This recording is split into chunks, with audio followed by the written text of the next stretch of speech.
வணக்கங்கண்ணா. தொண்டாமுத்தூர் தொகுதியினுடைய மரியாதைக்குரிய சட்டமன்ற உறுப்பினர் அண்ணன் PRG அருண்குமார் அவர்கள்,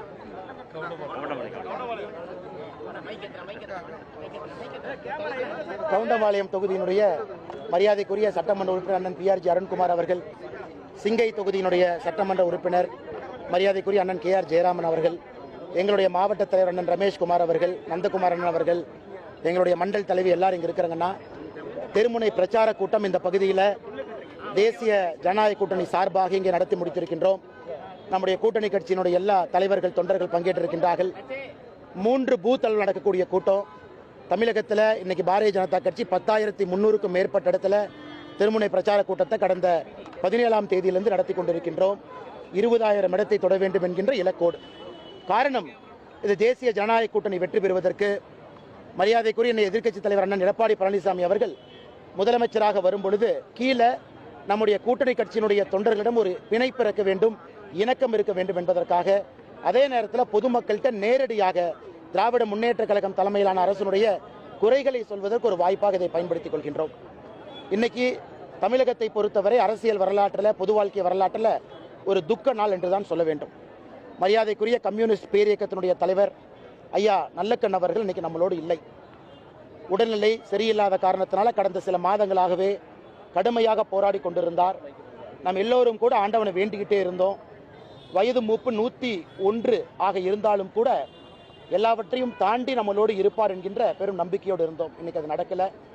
ஒரு அரசியல் தலைவருக்கான முழு இலக்கணம் இருக்கக்கூடிய தலைவர் ஒரே ஒரு முறை தேர்தலில் போட்டியிட்டாங்க. அதுவும் 1999 கோயம்புத்தூர் இந்த பாராளுமன்ற தொகுதியில் போட்டியிட்டாங்க. அன்னைக்கு ஐயா வெற்றி வாய்ப்பு இழந்தாங்க.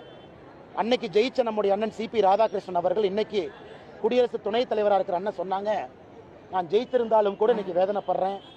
இப்படிப்பட்ட ஒரு அற்புதமான மனிதன், ஒரு மகான், மக்களுடைய அன்பையெல்லாம் பெற்றிருக்கக்கூடிய ஒரு மனிதன் இன்னைக்கு தேர்தலில் தோத்துட்டாங்க அப்படின்னு நினைச்சும் பொழுது என்னுடைய வெற்றியை என்னால் கொண்டாட முடியவில்லை என்று அன்னைக்கு நம்முடைய அண்ணன் CP ராதாகிருஷ்ணன் அவங்க சொன்னாங்க. அது ஒரு புகழாரமாக சொன்னாங்க.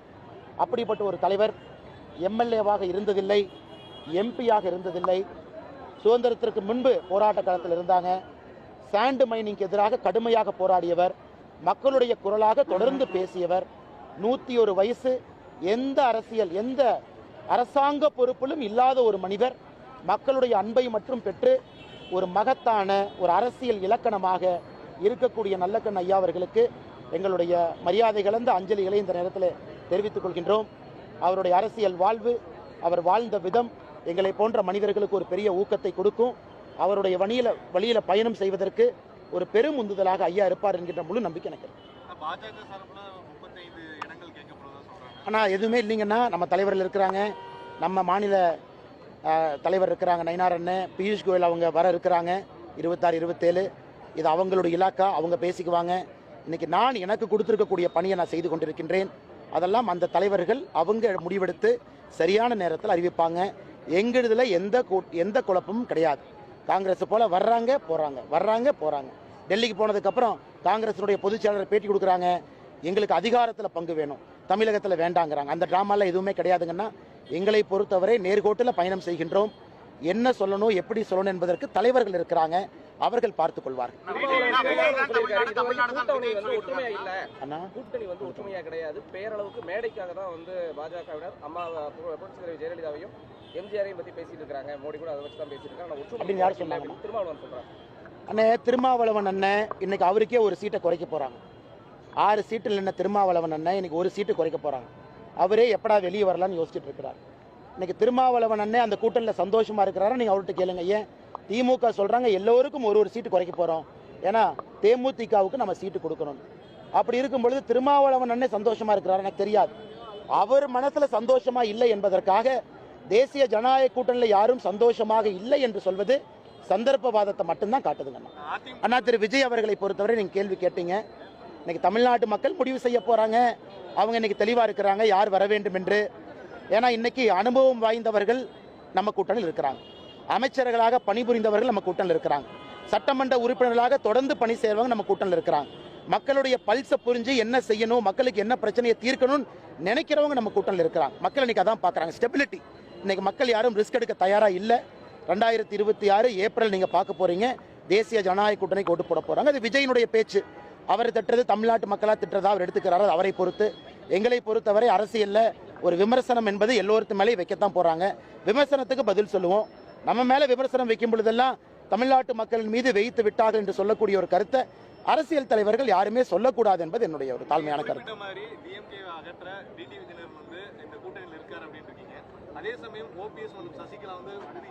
ஆனால் டிடிவி என்ன பேசியிருக்காங்க அதை பற்றி அவர் நேற்று முன்தினம் டிடிவி என்ன பேசியிருக்காங்க.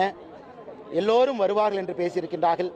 ஓபிஎஸ் அண்ணன் மீது மிகுந்த மரியாதை எனக்கு இருக்குங்கன்னா கொஞ்சம் பொறுமையா இருப்போம். நேரம் காலம் இருக்கு, எல்லாம் சரியா போகுங்கண்ணா. நன்றி. ஆனா மலையில் நடந்துருவீங்க, இதுக்கு மேல மலையில் நடந்துருவீங்க.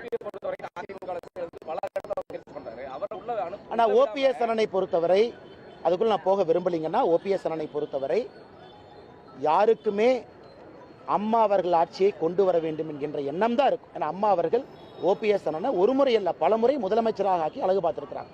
அது ஓபிஎஸ் அண்ணனுக்கு தெரியும். அதனால ஒரு கருத்து இங்கே ஒரு கருத்து அங்கே அதை திருக்க வேண்டாங்கன்னா, ஓபிஎஸ் அவர்களை பொறுத்தவரை அம்மாவுடைய ஆட்சியில் எல்லாம் முடிவு பண்ணிட்டாங்க. ஒற்றை கோட்டில் இருக்கும் பொழுது அதில் எங்கேயும் பிரச்சனை இருக்கிற மாதிரி நான் பார்க்கலீங்க. அண்ணே நாளைக்கு பேசுவோம். என்ன பேசுவாங்கன்னா நேற்று சொல்லியிருக்கிறாங்க, நேரம் இருக்கு, காலம் இருக்கு, இன்னும் நிறைய இருக்கு. இன்னைக்கே நீங்க எல்லாத்தையும் கேட்டா எப்படி 50 நாள் தேர்தல். அண்ணே ரொம்ப முக்கியமான ஒரு நேரத்தில் முக்கியமான ஒரு அறிவிப்பாகத்தான் நாங்கள் பார்க்கின்றோம். காரணம், அவங்க சொல்லியிருக்கக்கூடிய கருத்து தமிழகத்தில் மின்சார கட்டணத்தை தொட்டிங்கன்னா ஷாக் அடிக்குது. யாருமே சொத்து வரி கட்ட முடியல, தண்ணீர் வரியிலிருந்து உயர்த்தி வைத்திருக்கின்றார்கள் சாதாரண பொதுமக்களுக்கு. ஏன்னா பல இடத்துல எதிர்க்கட்சி தலைவர் அவர்கள் பேசும் பொழுது எந்த அளவுக்கு விலைவாசி உயர்ந்திருக்குன்னு ஒரு கருத்தை வைக்கிறாங்க. ஆட்சியில் இருந்த பொழுது 2021 வரை எப்படி, இன்னைக்கு எப்படி. அதனால் ஆட்சிக்கு வந்தவுடன் ஒரு முறை 10,000 ரூபாய் ஒரு குடும்பத்திற்கு நாங்கள் கொடுக்க போகின்றோம் என்கின்ற சொல்ற கருத்து எந்த விதத்திலும் கூட தவறான கருத்து அல்ல. அது மக்களுக்கு கண்டிப்பாக பயன்படும். ஏன்னா மக்கள் அந்த அளவுக்கு இந்த 5 ஆண்டுகளில் துன்பத்துக்குள்ளாகி இருக்கின்றார்கள். அது வரவேற்கப்பட வேண்டிய கருத்தாகத்தான் நாங்கள் பார்க்கின்றோம். நிச்சயமாக தாய்மார்கள் இதற்கு ஒரு பெரிய மதிப்பு மரியாதையும் கொடுப்பாங்க. ஆனா கடன் சுமை இருக்கு இல்லைன்னு நான் சொல்லிங்கன்னா, ஒரு பேலன்ஸ்டு பட்ஜெட்டை கொண்டு வரணும். இன்னைக்கு எல்லாரும் எங்களை பார்த்து குற்றம் சுமத்துறீங்க. எனக்கு எடப்பாடி அண்ணன் நாங்கள் ஆட்சிக்கு வந்தவுடன் தாய்மார்களுக்கு 2000 ரூபா கொடுக்குறோம், ஒரு பக்கம் கடன் சுமைன்னு சொல்றீங்க. நான் இன்னைக்கு சொல்றேன், நீங்க கேளுங்கண்ணா. திராவிட முன்னேற்ற கழகத்தினுடைய ஆட்சி இந்த பட்ஜெட்டில் 3,30,000 கோடி ரூபாய் பணத்தை தமிழ்நாட்டுக்குள்ள எடுத்திருக்கணும். ரெவென்யூ மொபிலைசேஷன் தமிழ்நாட்டுக்குள்ள 3,30,000 கோடி ரூபாய் வருமானத்தை ஈட்டி இருக்கிறோம். ஆனா 3,03,000 கோடி தான் ஈட்டினாங்க. அதுலேயே 27,000 கோடி ஈட்டல. ஒரு பக்கம் வருமானத்தை ஈட்டுறதுல மைனிங் வெறும் 100 கோடி தான் ஈட்டுது. எல்லாம் இல்லீகல் மைனிங். பாருங்க, ஸ்ரீரங்கத்தினுடைய எம்எல்ஏ அவர் பண்ற அலும்ப பார்க்குறோம். தமிழ்நாட்டில் மைனிங் துறை வெறும் 100 கோடி ரூபாய் மட்டும்தான் வருமானத்தை ஈட்டு நம்ப முடியாது. ரெவென்யூவை பிளக் பண்ணி ரெவென்யூ நம்ம பண்ணக்கூடிய ரெவென்யூ மொபிலைசேஷனை கரெக்ட் பண்ணும் பொழுது பல பிரச்சனைகளுக்கு தீர்வாக இருக்கும். ஒரே நாளில் கடனை குறைச்சிட முடியும் நான் சொல்லிங்கண்ணா. ஆனால் கடனை குறைப்பதற்கான முயற்சி எடுக்கணும், ரெவென்யூ மொபிலைஸ் பண்ணணும், மைனிங்லேருந்து நிறைய பணத்தை நம்ம வெளியே எடுக்கணும். இது கண்டிப்பாக பண்ண முடியும். திராவிட முன்னேற்ற கழகத்தை பொறுத்தவரை ஒரு உதாரணம் சொல்கிறேன். 3,30,000 கோடி மொபிலைஸ் பண்ணுவோன்னு சொல்லி பட்ஜெட் போட்டவங்க ரிவைஸ் எஸ்டிமேட்டில் 3,03,000 கோடி தான் மொபிலைஸ் பண்ணிருக்காங்க. அதில் 27,000 கோடி கோட்டை விட்டுருக்காங்க. அதையெல்லாம் செய்யும் பொழுது கடன் சுமையை சரி செய்ய முடியும் என்கின்ற நம்பிக்கை இருக்கு. அதே நேரத்தில் இது ஆரோக்கியமான அரசியலான்னு கேட்டால் ஆரோக்கியமான அரசியல் தான். இந்த நேரத்துக்கு தேவைப்படுது. மக்கள் எதிர்பார்க்குறாங்க. மக்களுக்கு நம்ம கொடுக்கணும். துன்பத்தில் இருக்கிறாங்க, கஷ்டத்தில் இருக்கிறாங்க, கூலி வேலை செய்கிறாங்க. இருக்கக்கூடிய விலைவாசி கட்டுப்படி ஆகாமல் இருக்கு. நம்ம பணக்காரங்களா இருந்து நம்ம சேர்ல இருந்து பார்க்க கூடாதுங்கண்ணா. காரில் போறவங்க, ட்ரெயினில் போறவங்க, ஃப்ளைட்டில் போறவங்க, நடந்து போறவங்க, எத்தனையோ தரப்பட்ட மக்கள் இருக்கிறாங்க. அரசியல் என்பது எல்லோருக்கும் பொதுவாகவாக இருக்கணும். அதனால தான் இந்த 10,000 ரூபாயாக இருக்கட்டும், பெண்களுடைய ஊக்கத்தொகை அதிகப்படுத்துவதாக இருக்கட்டும், எல்லோரையும் முன்னேற்ற வேண்டும் என்கின்ற கருத்து தான். ஏன்னா பாரதிய ஜனதா கட்சி நாம மகாராஷ்டிராவில் 2,100 ரூபா கொடுக்குறோம், பல மாநிலத்தில் நம்ம 2,000 கொடுக்குறோம். ஏன்னா இதையெல்லாம் அறிந்துதான் மோடி அவர்களும் இதற்கு உறுதுணையாக நிற்கின்றார். தமிழ்நாட்டில் உறுதியாக இது நடக்கும், மக்கள் முன்னேறுவார். மரியாதை கலந்த மாலை வணக்கங்கண்ணா. தொண்டாமுத்தூர் தொகுதியினுடைய மரியாதைக்குரிய சட்டமன்ற உறுப்பினர் அண்ணன் PRG அருண்குமார் அவர்கள்,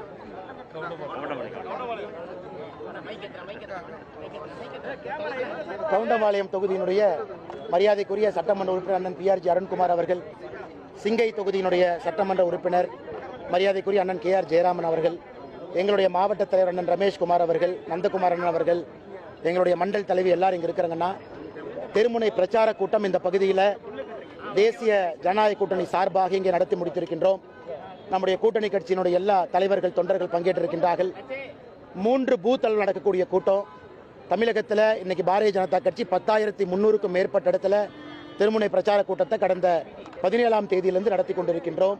20,000 இடத்தை தொட வேண்டும் என்கின்ற இலக்கோடு. காரணம், இது தேசிய ஜனநாயக கூட்டணி வெற்றி பெறுவதற்கு மரியாதைக்குரிய எதிர்க்கட்சி தலைவர் அண்ணன் எடப்பாடி பழனிசாமி அவர்கள் முதலமைச்சராக வரும் பொழுது கீழே நம்முடைய கூட்டணி கட்சியினுடைய தொண்டர்களிடம் ஒரு பிணைப்பு இருக்க வேண்டும், இணக்கம் இருக்க வேண்டும் என்பதற்காக, அதே நேரத்தில் பொதுமக்கள்கிட்ட நேரடியாக திராவிட முன்னேற்ற கழகம் தலைமையிலான அரசினுடைய குறைகளை சொல்வதற்கு ஒரு வாய்ப்பாக இதை பயன்படுத்திக் கொள்கின்றோம். இன்னைக்கு தமிழகத்தை பொறுத்தவரை அரசியல் வரலாற்றில், பொது வாழ்க்கை வரலாற்றில் ஒரு துக்க நாள் என்றுதான் சொல்ல வேண்டும். மரியாதைக்குரிய கம்யூனிஸ்ட் பேரியக்கத்தினுடைய தலைவர் ஐயா நல்லக்கண் அவர்கள் இன்னைக்கு நம்மளோடு இல்லை. உடல்நிலை சரியில்லாத காரணத்தினால கடந்த சில மாதங்களாகவே கடுமையாக போராடி கொண்டிருந்தார். நாம் எல்லோரும் கூட ஆண்டவனை வேண்டிக்கிட்டே இருந்தோம். வயது மூப்பு 101 ஆக இருந்தாலும் கூட எல்லாவற்றையும் தாண்டி நம்மளோடு இருப்பார் என்கின்ற பெரும் நம்பிக்கையோடு இருந்தோம். இன்னைக்கு அது நடக்கல. ஒரு அரசியல் தலைவருக்கான முழு இலக்கணம் இருக்கக்கூடிய தலைவர் ஒரே ஒரு முறை தேர்தலில் போட்டியிட்டாங்க. அதுவும் 1999 கோயம்புத்தூர் இந்த பாராளுமன்ற தொகுதியில் போட்டியிட்டாங்க. அன்னைக்கு ஐயா வெற்றி வாய்ப்பு இழந்தாங்க. அன்னைக்கு ஜெயிச்ச நம்முடைய அண்ணன் சிபி ராதாகிருஷ்ணன் அவர்கள் இன்னைக்கு குடியரசு துணைத் தலைவராக இருக்கிற அண்ணன் சொன்னாங்க, நான் ஜெயித்திருந்தாலும் கூட இன்னைக்கு வேதனைப்படுறேன். இப்படிப்பட்ட ஒரு அற்புதமான மனிதன், ஒரு மகான், மக்களுடைய அன்பையெல்லாம் பெற்றிருக்கக்கூடிய ஒரு மனிதன் இன்னைக்கு தேர்தலில் தோத்துட்டாங்க அப்படின்னு நினைச்சும் பொழுது என்னுடைய வெற்றியை என்னால் கொண்டாட முடியவில்லை என்று அன்னைக்கு நம்முடைய அண்ணன் சிபி ராதாகிருஷ்ணன் அவங்க சொன்னாங்க. அது ஒரு புகழாரமாக சொன்னாங்க. அப்படிப்பட்ட ஒரு தலைவர் எம்எல்ஏவாக இருந்ததில்லை, எம்பியாக இருந்ததில்லை. சுதந்திரத்திற்கு முன்பு போராட்ட காலத்தில் இருந்தாங்க. சாண்டு மைனிங்க்கு எதிராக கடுமையாக போராடியவர், மக்களுடைய குரலாக தொடர்ந்து பேசியவர்.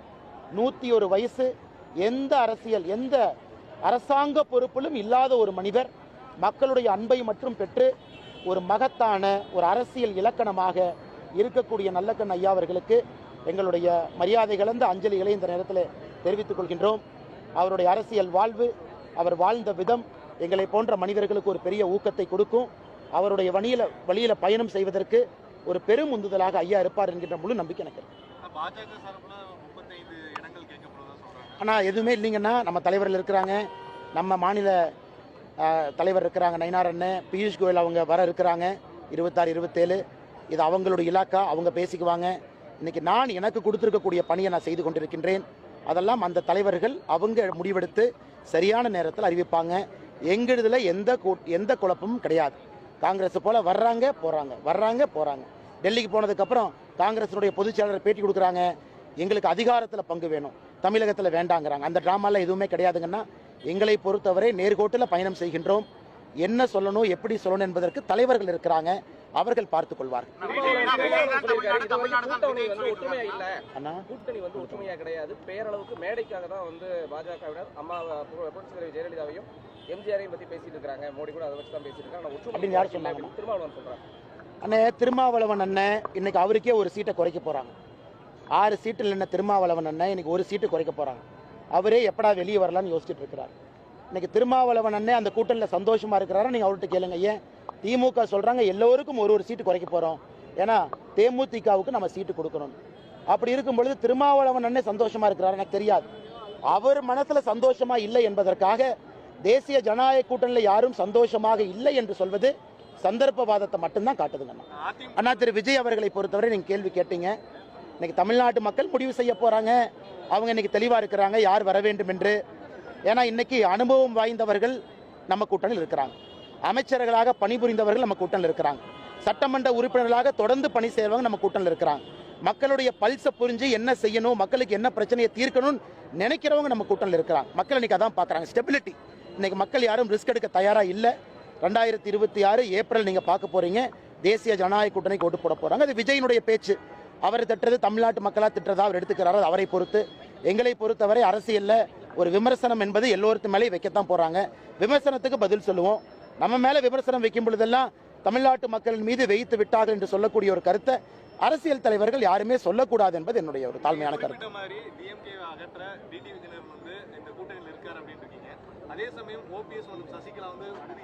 ஆனால் டிடிவி என்ன பேசியிருக்காங்க அதை பற்றி அவர் நேற்று முன்தினம் டிடிவி என்ன பேசியிருக்காங்க, எல்லோரும் வருவார்கள் என்று பேசியிருக்கின்றார்கள். ஓபிஎஸ் அண்ணன் மீது மிகுந்த மரியாதை எனக்கு இருக்குங்கன்னா கொஞ்சம் பொறுமையாக இருப்போம், நேரம் காலம் இருக்குது. எல்லாம் சரியா போகுங்கண்ணா. நன்றி அண்ணா. மலையில் நனைஞ்சிருவீங்க, இதுக்கு மேல மலையில் நனைஞ்சிருவீங்க ஆனா. ஓபிஎஸ் அண்ணனை பொறுத்தவரை அதுக்குள்ள நான் போக விரும்பலீங்கன்னா, ஓபிஎஸ் அண்ணனை பொறுத்தவரை யாருக்குமே அம்மா அவர்கள் ஆட்சியை கொண்டு வர வேண்டும் என்கின்ற எண்ணம் தான் இருக்கும். ஏன்னா அம்மா அவர்கள் ஓபிஎஸ் அண்ணனை ஒரு முறை அல்ல பல முறை முதலமைச்சராக ஆக்கி அழகு பார்த்துருக்கிறாங்க. அது ஓபிஎஸ் அண்ணனுக்கு தெரியும். அதனால ஒரு கருத்து இங்கே ஒரு கருத்து அங்கே அதை திருக்க வேண்டாங்கன்னா, ஓபிஎஸ் அவர்களை பொறுத்தவரை அம்மாவுடைய ஆட்சியில் எல்லாம் முடிவு பண்ணிட்டாங்க. ஒற்றை கோட்டில் இருக்கும் பொழுது அதில் எங்கேயும் பிரச்சனை இருக்கிற மாதிரி நான் பார்க்கலீங்க. அண்ணே நாளைக்கு பேசுவோம் அண்ணே. பேசுவாங்கன்னா நேற்று சொல்லியிருக்கிறாங்க, நேரம் இருக்கு காலம் இருக்கு, இன்னும் நிறைய இருக்கு. இன்னைக்கே நீங்க எல்லாத்தையும் கேட்டா எப்படி 50 நாள் தேர்தல் அண்ணே. ரொம்ப முக்கியமான ஒரு நேரத்தில் முக்கியமான ஒரு அறிவிப்பாகத்தான் நாங்கள் பார்க்கின்றோம். காரணம், அவங்க சொல்லியிருக்கக்கூடிய கருத்து, தமிழகத்தில் மின்சார கட்டணத்தை தொட்டிங்கன்னா ஷாக் அடிக்குது, யாருமே சொத்து வரி கட்ட முடியல, தண்ணீர் வரியிலிருந்து உயர்த்தி வைத்திருக்கின்றார்கள் சாதாரண பொதுமக்களுக்கு. ஏன்னா பல இடத்துல எதிர்க்கட்சி தலைவர் அவர்கள் பேசும் பொழுது எந்த அளவுக்கு விலைவாசி உயர்ந்திருக்குன்னு ஒரு கருத்தை வைக்கிறாங்க. ஆட்சியில் இருந்த பொழுது 2021 வரை எப்படி, இன்னைக்கு எப்படி. அதனால் ஆட்சிக்கு வந்தவுடன் ஒரு முறை 10,000 ரூபாய் ஒரு குடும்பத்திற்கு நாங்கள் கொடுக்க போகின்றோம் என்கின்ற சொல்ற கருத்து எந்த விதத்திலும் கூட தவறான கருத்து அல்ல. அது மக்களுக்கு கண்டிப்பாக பயன்படும். ஏன்னா மக்கள் அந்த அளவுக்கு இந்த 5 ஆண்டுகளில் துன்பத்துக்குள்ளாகி இருக்கின்றார்கள். அது வரவேற்கப்பட வேண்டிய கருத்தாகத்தான் நாங்கள் பார்க்கின்றோம். நிச்சயமாக தாய்மார்கள் இதற்கு ஒரு பெரிய மதிப்பு மரியாதையும் கொடுப்பாங்க. ஆனா கடன் சுமை இருக்கு இல்லைன்னு நான் சொல்லிங்கன்னா, ஒரு பேலன்ஸ்டு பட்ஜெட்டை கொண்டு வரணும். இன்னைக்கு எல்லாரும் எங்களை பார்த்து குற்றம் சுமத்துறீங்க. இன்னைக்கு எடப்பாடி அண்ணன் நாங்கள் ஆட்சிக்கு வந்தவுடன் தாய்மார்களுக்கு 2,000 ரூபாய் கொடுக்குறோம், ஒரு பக்கம் கடன் சுமைன்னு சொல்றீங்க. நான் இன்னைக்கு சொல்றேன், நீங்க கேளுங்கண்ணா. திராவிட முன்னேற்ற கழகத்தினுடைய ஆட்சி இந்த பட்ஜெட்டில் 3,30,000 கோடி ரூபாய் பணத்தை தமிழ்நாட்டுக்குள்ளே எடுத்திருக்கணும். ரெவென்யூ மொபிலைசேஷன் தமிழ்நாட்டுக்குள்ள 3,30,000 கோடி ரூபாய் வருமானத்தை ஈட்டியிருக்கிறோம். ஆனால் 3,03,000 கோடி தான் ஈட்டினாங்க. அதிலே 27,000 கோடி ஈட்டல. ஒரு பக்கம் வருமானத்தை ஈட்டுறதுல மைனிங் வெறும் 100 கோடி தான் ஈட்டுது. எல்லாம் இல்லீகல் மைனிங். பாருங்க, ஸ்ரீரங்கத்தினுடைய எம்எல்ஏ அவர் பண்ற அலும்ப பார்க்குறோம். தமிழ்நாட்டில் மைனிங் துறை வெறும் 100 கோடி ரூபாய் மட்டும்தான் வருமானத்தை ஈட்டு நம்ப முடியாது. ரெவென்யூவை பிளக் பண்ணி ரெவென்யூ நம்ம பண்ணக்கூடிய ரெவென்யூ மொபிலைசேஷனை கரெக்ட் பண்ணும் பொழுது பல பிரச்சனைகளுக்கு தீர்வாக இருக்கும். ஒரே நாளில் கடனை குறைச்சிட முடியும் நான் சொல்லிங்கன்னா, ஆனால் கடனை குறைப்பதற்கான முயற்சி எடுக்கணும், ரெவென்யூ மொபிலைஸ் பண்ணணும், மைனிங்லேருந்து நிறைய பணத்தை நம்ம வெளியே எடுக்கணும். இது கண்டிப்பாக பண்ண முடியும். திராவிட முன்னேற்ற கழகத்தை பொறுத்தவரை ஒரு உதாரணம் சொல்கிறேன். 3,30,000 கோடி மொபிலைஸ் பண்ணுவேன்னு சொல்லி பட்ஜெட் போட்டவங்க ரிவைஸ் எஸ்டிமேட்டில் 3,03,000 கோடி தான் மொபிலைஸ் பண்ணிருக்காங்க. அதில் 27,000 கோடி கோட்டை விட்டுருக்காங்க. அதையெல்லாம் செய்யும் பொழுது கடன் சுமையை சரி செய்ய முடியும் என்கின்ற நம்பிக்கை இருக்கு. அதே நேரத்தில் இது ஆரோக்கியமான அரசியலான்னு கேட்டால் ஆரோக்கியமான அரசியல் தான். இந்த நேரத்துக்கு தேவைப்படுது. மக்கள் எதிர்பார்க்குறாங்க. மக்களுக்கு நம்ம கொடுக்கணும். துன்பத்தில் இருக்கிறாங்க, கஷ்டத்தில் இருக்கிறாங்க, கூலி வேலை செய்கிறாங்க, இருக்கக்கூடிய விலைவாசி கட்டுப்படி ஆகாமல் இருக்கு. நம்ம பணக்காரங்களா இருந்து நம்ம சேர்ல இருந்து பார்க்க கூடாதுங்கண்ணா. காரில் போறவங்க, ட்ரெயினில் போறவங்க, ஃப்ளைட்டில் போறவங்க, நடந்து போறவங்க, எத்தனையோ தரப்பட்ட மக்கள் இருக்கிறாங்க. அரசியல் என்பது எல்லோருக்கும் பொதுவாக இருக்கணும். அதனால தான் இந்த 10,000 ரூபாயாக இருக்கட்டும், பெண்களுடைய ஊக்கத்தொகை அதிகப்படுத்துவதாக இருக்கட்டும், எல்லோரையும் முன்னேற்ற வேண்டும் என்கின்ற கருத்து தான். ஏன்னா பாரதிய ஜனதா கட்சி நாம மகாராஷ்டிராவில் 2,100 ரூபாய் கொடுக்குறோம், பல மாநிலத்தில் நம்ம 2,000 கொடுக்குறோம். ஏன்னா இதையெல்லாம் அறிந்துதான் மோடி அவர்களும் இதற்கு உறுதுணையாக நிற்கின்றார். தமிழ்நாட்டில் உறுதியாக இது நடக்கும், மக்கள் முன்னேறுவார்.